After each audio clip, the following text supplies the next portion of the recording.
Loué soit Jésus-Christ, qui est venu chercher et sauver ce qui était perdu. Sa grâce et sa paix soient avec vous.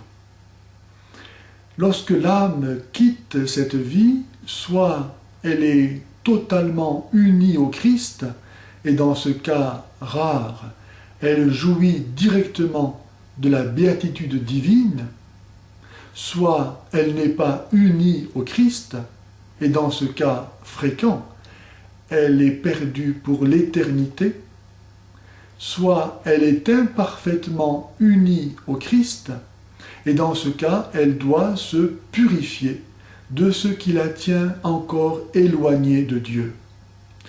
Et ce qui la tient éloignée de Dieu, c'est un cœur attaché aux choses de ce monde. Les jouissances de la sensualité, les satisfactions de la sentimentalité, et par-dessus tout, la complaisance mise en soi-même par orgueil, amour-propre, plutôt qu'en Dieu, qui seul suffit.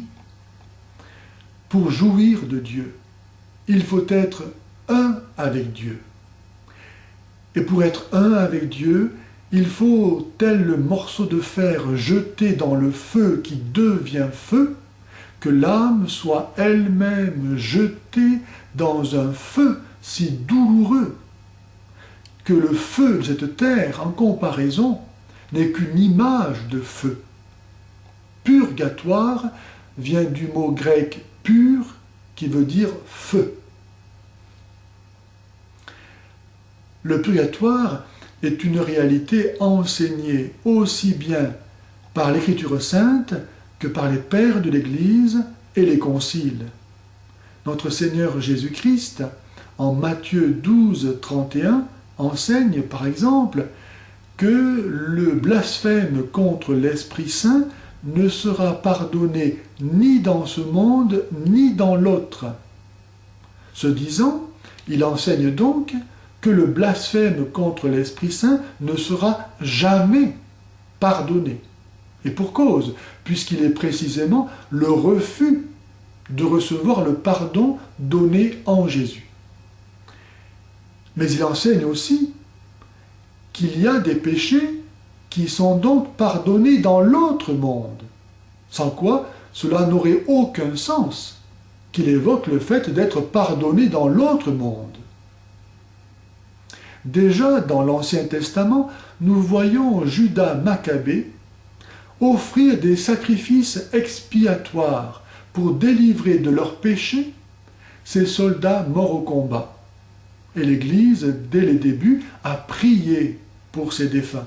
Aujourd'hui encore, elle demande aux fidèles de prier pour les défunts, d'offrir des aumônes, des indulgences, des actes de pénitence et surtout le sacrifice de la messe, qui est le plus beau cadeau que nous puissions offrir à Dieu au nom des défunts.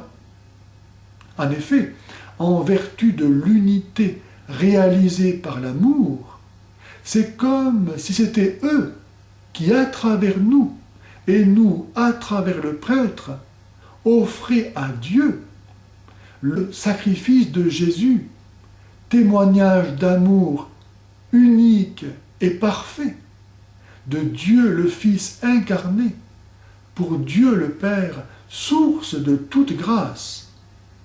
Cette pratique suppose évidemment le dogme de la communion des saints, lequel suppose celui de la résurrection du Christ, qui a détruit la mort et réconcilié l'humanité avec Dieu, réuni les saints les uns aux autres, qu'ils soient encore au purgatoire, sur la terre ou au ciel, en vertu de leur commune union au corps du Christ ressuscité, dont ils sont devenus membres le jour de leur baptême.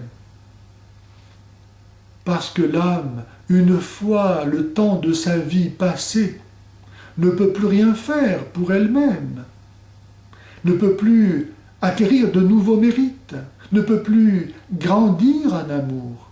Elle est totalement dépendante de la charité de ses frères et sœurs encore sur la terre, qui eux, jouissant encore de la liberté, peuvent offrir en son nom à Dieu des actes d'amour qu'elle aimerait tellement maintenant lui avoir offerts. L'âme au purgatoire souffre terriblement d'avoir vu, au moment de la mort, combien Dieu est en lui-même infiniment aimable, combien Dieu l'a aimé tout au long de son existence, et combien elle-même s'est rendue outrageusement indigne de cet amour.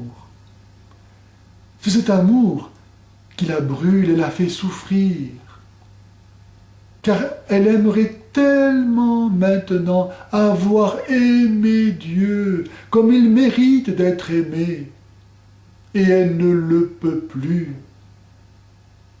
L'âme du damné en enfer souffre à cause de sa haine pour Dieu, et cette haine engendre son tourment, lequel nourrit en retour sa haine. Mais l'âme au purgatoire souffre, au contraire, à cause de son amour pour Dieu. Son temps est fini et ne reviendra jamais, et elle n'a pas assez aimé Dieu. Quel malheur! Mais quel malheur bienheureux, puisqu'elle aime, et que cet amour, bien qu'imparfait, l'unit déjà à Dieu. Elle sait donc qu'elle est déjà sauvée et que son malheur aura une fin. Si l'âme au purgatoire ne peut plus rien faire pour elle-même, elle ne saurait cependant se montrer sans reconnaissance pour qui ici-bas offre à Dieu les actes d'amour qu'elle aimerait tellement lui avoir offerts. Prions pour nos défunts. Faisons célébrer des messes pour eux, et nous verrons combien ils savent se montrer reconnaissants. Si les gens savaient combien Dieu les a aimés en Jésus, ils en mourraient de joie et seraient déjà au ciel.